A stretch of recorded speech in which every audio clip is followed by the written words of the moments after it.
Hi everyone. I hope you're doing really well. My name is Ambica Uppal, in case you don't know me from somewhere and just happened to stumble upon this post. Well, welcome. Today I'm going to be reading out a poem of mine that I wrote a couple of years ago. I remember clearly when I wrote the poem, I was thinking about how life is a marathon.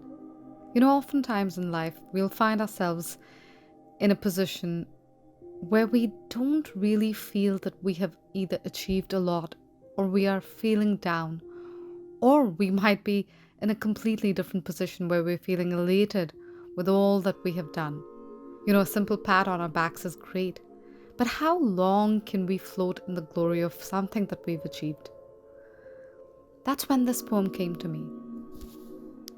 And I'll read it out, and I really hope that it connects with you. Do let me know in the comments below what you think about it, and if you have ever experienced anything like this before. So let's get into the poem.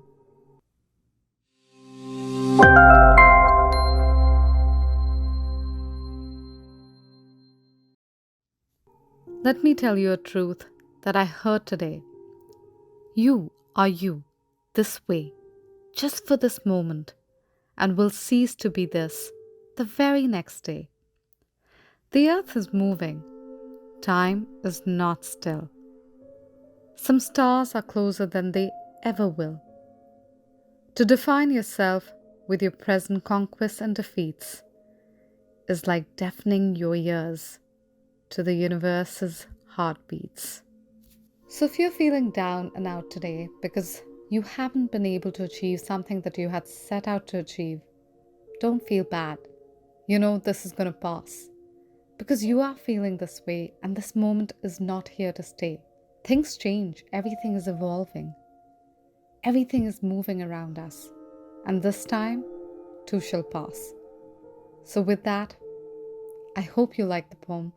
I'll come back with another poetry reading soon. Take care. Bye.